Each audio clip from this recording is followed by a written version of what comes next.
Alors bonjour et bienvenue dans ce résumé de la physique nucléaire. On va commencer par la première leçon, la décroissance radioactive. On commence par la composition du noyau. Donc le noyau atomique est composé de ce qu'on appelle les nucléons, qui sont les protons et les neutrons. Le proton, il a une charge positive et le neutron est électriquement neutre, c'est-à-dire qu'il n'a pas de charge électrique. Et d'ailleurs, donc le nom P, donc proton, c'est positif P, neutron, c'est neutre, N, N, P et P. Alors le symbole du noyau. Donc, le noyau atomique d'un élément chimique, il est représenté par le symbole X, A, Z. A, c'est le nombre de masse, il représente le nombre de nucléons, protons et neutrons. Z, c'est le nombre de charges, représente le nombre de protons. Le nombre de neutrons se détermine par l'expression, le nombre de neutrons égale le nombre de nucléons, grand A, moins le nombre de protons, Z. Les isotopes. On appelle les isotopes d'un élément chimique les noyaux qui possèdent le même nombre de protons, mais d'un nombre de neutrons différents. C'est-à-dire le même Z et de A différents. Exemple, si on prend l'exemple de carbone, donc le carbone possède un isotope 6,12, carbone 6,12, et là, il y a aussi le carbone 6,14. 6,14, alors ce sont deux isotopes de l'élément carbone, 6,12 et 6,14. La radioactivité. Alors c'est quoi la radioactivité? Donc la radioactivité est une désintégration naturelle, spontanée d'un noyau instable en un noyau plus stable, avec émission soit d'une particule ou d'un rayonnement. Les lois de conservation ou les lois de Sodé. Alors lors d'une transformation nucléaire, le nombre de nucléons grand A et le nombre de charges électriques Z se conservent.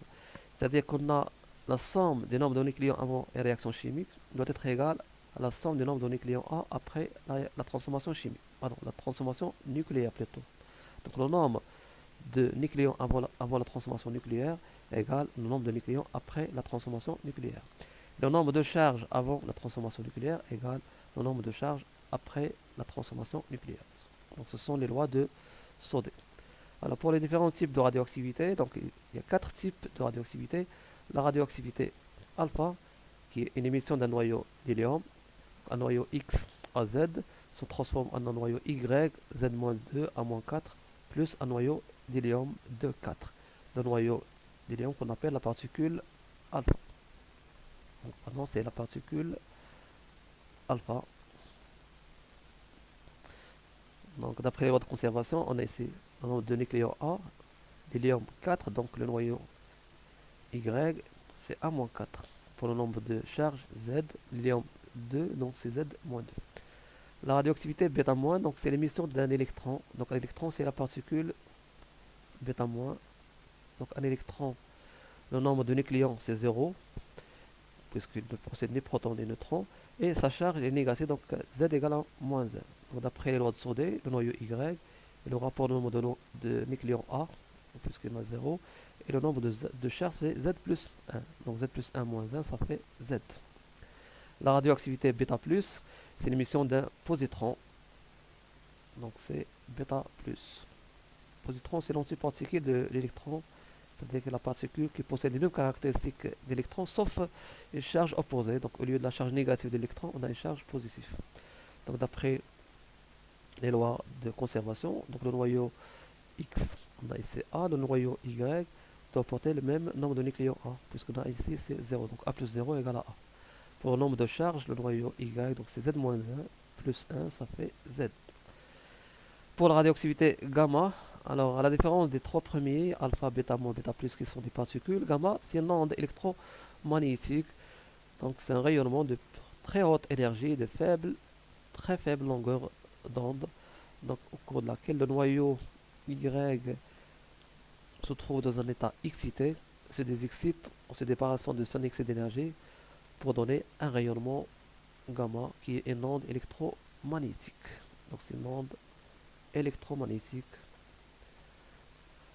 au cours de laquelle un noyau qui se trouve dans un état excité se débarrasse de cette excès d'énergie avec émission d'un rayonnement. Alors ce sont les quatre types de radioactivité. On va voir la loi de décroissance radioactive. Donc cette loi elle donne le nombre de noyaux radioactifs restant dans un échantillon radioactif à l'instant T en fonction du nombre de noyaux initial présents dans l'échantillon. Donc le nombre de noyaux non désintégrés, donc il faut souligner ce terme, est très important. Le nombre de noyaux non désintégrés ou le nombre de noyaux restants d'un échantillon radioactif suit la loi de décroissance radioactive suivante. N à l'instant t égale N0 exponentielle moins lambda t.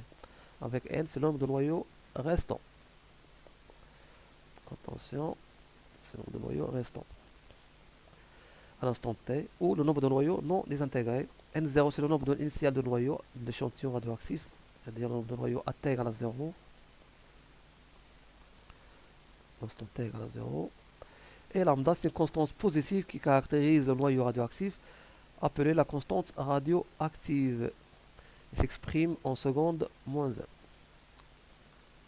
Pour la constante de temps tau, il est défini par la relation suivante, tau égale à 1 sur lambda, il s'exprime en secondes.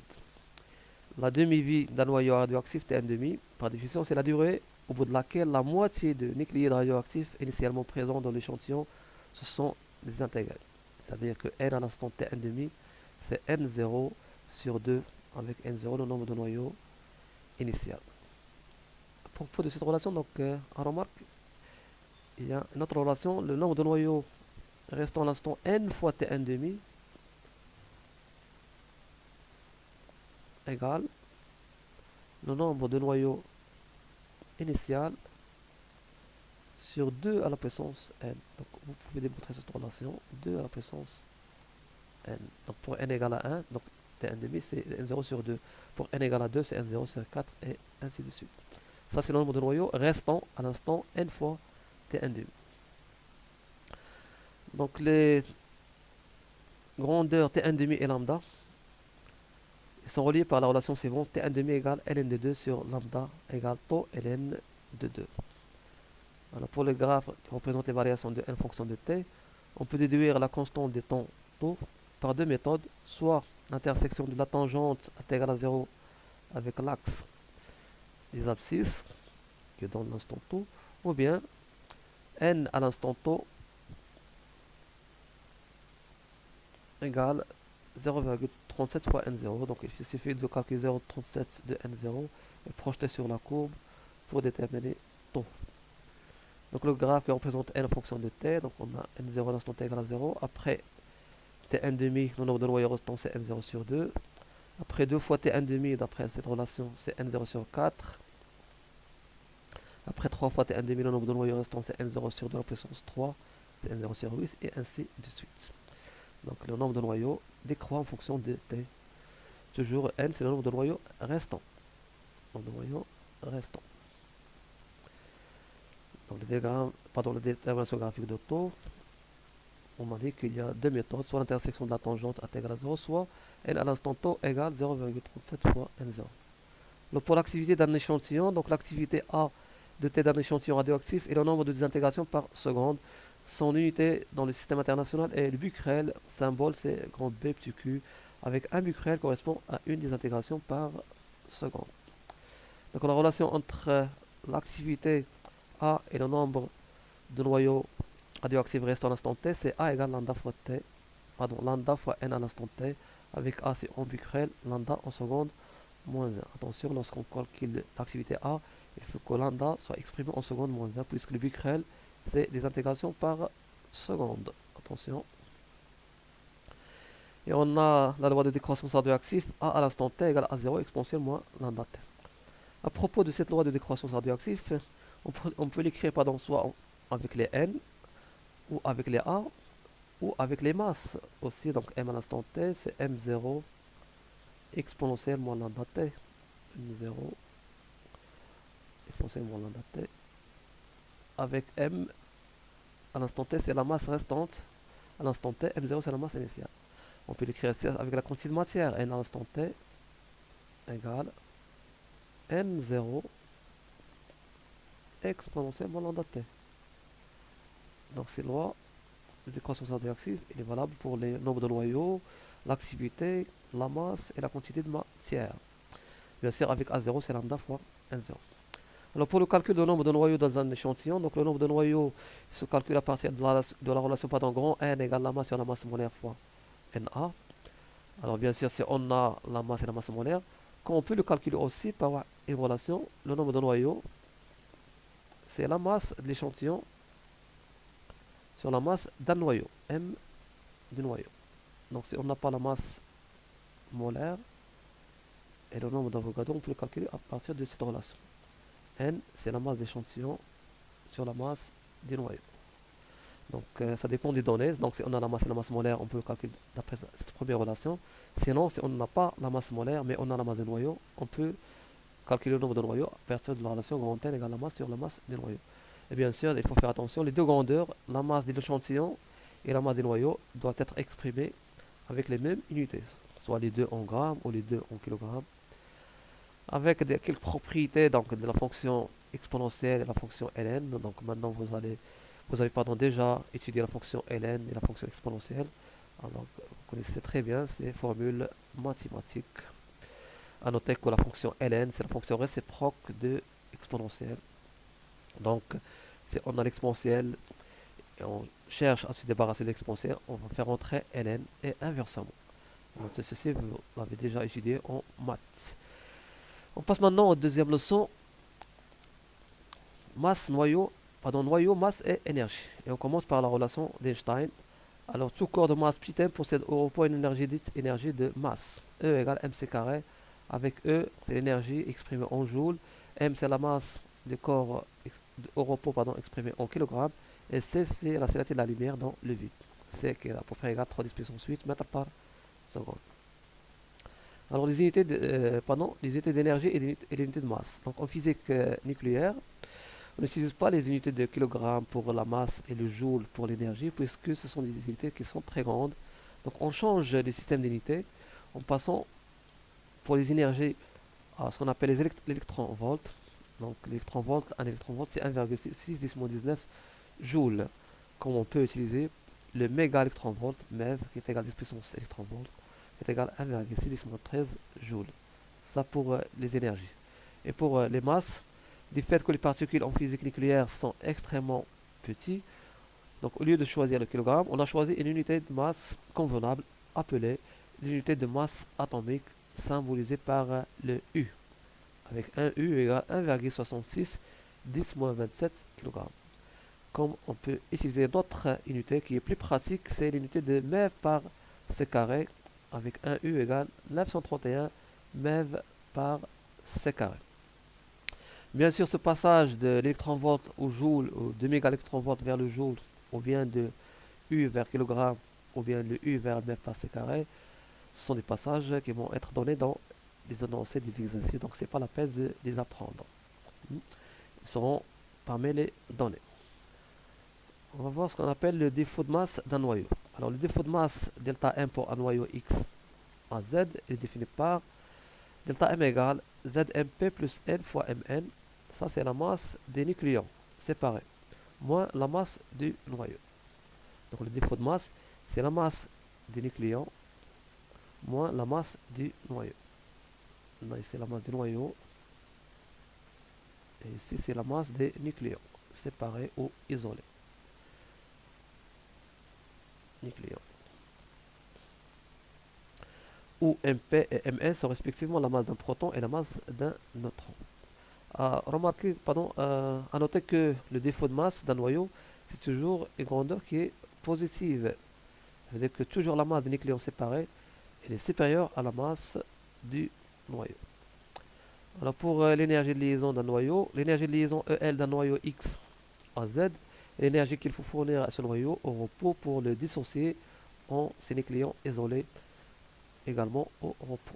Donc on définit l'énergie de liaison comme étant le défaut de masse fois C carré, ou Z fois MP plus N fois Mn moins la masse des noyaux, le tout fois C carré. Et en général, on exprime l'énergie de liaison en MEV on l'exprime en MEV. A noter que l'énergie de liaison, bien sûr, c'est une grandeur qui est positive. Donc EL est positive.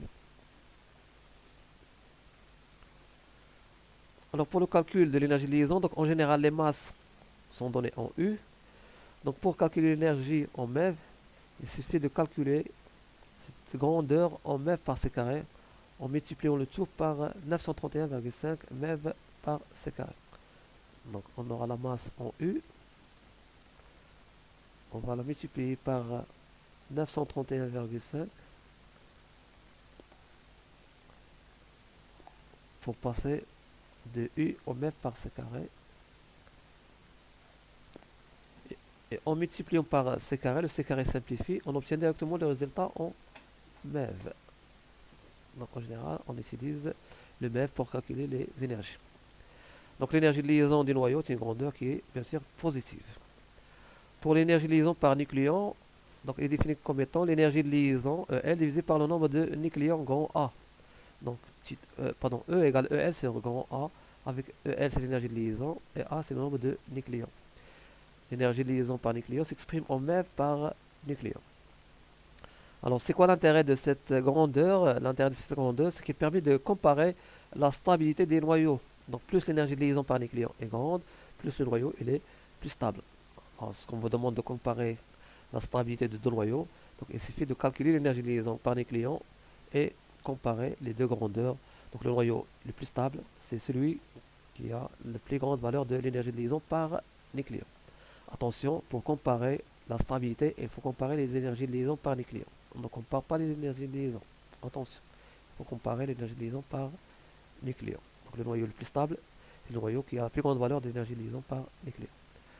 Alors pour la courbe d'Aston, donc la courbe d'Aston, c'est une courbe qui représente l'opposé de l'énergie de liaison par nucléon en fonction de le nombre de nucléons. Cette courbe, on peut la diviser en trois zones. La zone 1, la zone 2 et la zone 3. La zone 2, ce qu'on appelle la zone des noyaux les plus stables. La zone 1 et la zone 3, ce sont les noyaux les moins stables. Alors la zone 1, ce qu'on appelle les noyaux légers, ces noyaux légers, ils ont tendance à devenir plus stables en faisant des réactions de fusion. Ils vont réagir entre eux selon une réaction qu'on appelle la réaction de fusion pour devenir plus stables. Par contre, les noyaux de la zone 3, ce qu'on appelle les noyaux lourds, pour devenir plus stables, ils vont subir ce qu'on appelle des réactions de fission. Donc la fission pour les noyaux lourds et la fusion pour les noyaux légers. Par contre, les noyaux de la zone 2 sont les noyaux les plus stables. Donc la courbe d'Aston, elle permet de comparer la stabilité des différents noyaux. Les noyaux les plus stables se trouvent en bas, dans la zone 2 bien sûr, alors que les noyaux instables, ce sont lourds, comme c'est le cas des noyaux de la zone 3, ils vont subir une fission, et ce sont légers, comme c'est le cas des noyaux de la zone 1, ils vont subir une fusion, pour devenir bien sûr plus stables. Alors c'est quoi la fusion nucléaire? Donc par définition, la fusion c'est une réaction nucléaire au cours de laquelle deux noyaux légers s'unissent pour former un noyau lourd. La fusion c'est une réaction nucléaire provoquée qui libère bien sûr de l'énergie. Exemple, considère la réaction de fusion entre les deux isotopes de l'hydrogène 1,2 deutérium et 1,3 tritium qui donne l'hélium 2,4 et le neutron N0,1. La fission nucléaire, c'est une réaction nucléaire au cours de laquelle un neutron lent, ce qu'on appelle neutron thermique, brise un noyau lourd pour former deux noyaux plus légers. Donc la fission, c'est une réaction nucléaire provoquée qui libère de l'énergie. Et la réaction peut ainsi continuer et même s'accélérer. On est en présence de ce qu'on appelle une réaction et en chaîne. Donc il y a un danger dans la réaction de fission nucléaire. Donc les neutrons formés à partir de cette réaction peuvent engendrer d'autres réactions nucléaires et ainsi de suite, et on obtient ce qu'on appelle une réaction en chaîne, qui est une réaction qui est explosive. C'est le principe de la bombe atomique, bombe A, c'est une réaction en chaîne. Une petite remarque concernant les réactions de fusion et de fission, donc une simple comparaison entre les deux. La réaction de fusion, elle libère plus d'énergie. Les produits de la réaction de fusion sont des produits qui sont on a dit que la réaction de fusion nucléaire, c'est une réaction qui libère plus d'énergie que la fission nucléaire. C'est le premier avantage. Le deuxième avantage, les produits de cette réaction ne sont pas polluants puisqu'ils ne donnent pas des noyaux radioactifs, contrairement à la fission qui donne toujours des noyaux qui sont radioactifs. Et le troisième avantage, c'est que la matière première de la réaction de fusion nucléaire, qui est l'hydrogène et ses isotopes, et se trouve en abondance dans la nature, contrairement aux matières premières de la fission nucléaire qui est l'uranium, qui n'est pas très abondant dans la nature. Ça, c'est une petite comparaison entre les réactions de fusion et les réactions de fission. Alors pour l'énergie de réaction, on considère la réaction nucléaire suivante. Donc pour calculer l'énergie de réaction, donc il y a deux expressions. Soit l'expression à partir des masses, donc l'énergie de réaction delta E, c'est sigma des masses des produits moins sigma des masses des réactifs fois c carré. Soit en fonction des énergies de liaison, delta E c'est sigma des énergies de liaison des cette fois des réactifs moins sigma des énergies de liaison des produits. Alors, avec une petite remarque, l'énergie libérée, donc par définition, c'est la valeur absolue de l'énergie de réaction delta E. Donc, lorsqu'on vous demande de calculer l'énergie libérée, donc il faut calculer la valeur absolue de delta E. Avec le diagramme énergétique qui représente le diagramme de la réaction nucléaire. Donc, à l'état initial, on a les réactifs X1, X2. À l'état final, on a les produits. Donc on appelle l'énergie de réaction, c'est delta E égale E final moins E initial. Donc delta E, c'est l'énergie à l'état final, EF, moins, moins E à l'état initial, l'énergie d'état initial, EI. Donc c'est l'énergie de réaction, delta E. Alors par contre, cette grandeur-là, elle représente l'énergie de liaison de X1 plus l'énergie de liaison de X2, puisque par définition, l'énergie de liaison, c'est l'énergie qu'il faut fournir au noyau pour le dissocier en nucléons. Donc c'est EL de X1 plus EL de X2. Cette grandeur, c'est l'opposé de l'énergie de liaison de X3 plus, plus l'énergie de liaison de X4. Donc c'est moins EL X3 moins EL de X3 plus EL de X4. X3 plus EL de X4. Ou bien moins EL de X3 moins EL de X4. Donc on a orienté la flèche vers le bas. Sinon, si on la oriente vers le haut, ce sera égal EL de X3 plus EL de X4. Donc avant de terminer, avant de terminer ce résumé, une petite remarque. Lorsqu'on a affaire à des particules isolées, par exemple un neutron ou un proton, à noter que l'énergie de liaison d'une particule isolée, elle est nulle. L'énergie de liaison d'un neutron, elle est égale à 0. La même pour l'énergie de liaison d'un proton, elle est égale à 0. Donc pour une particule isolée, son énergie de liaison, elle est nulle. Donc on ne parle pas d'une énergie de liaison des particules, mais on parle toujours d'une énergie de liaison d'un noyau. Donc si on a affaire à une particule isolée, neutron ou proton, donc son énergie de liaison, elle est nulle. Et ainsi se termine notre résumé. On se retrouve bientôt dans un autre résumé. Donc merci de votre attention et à bientôt.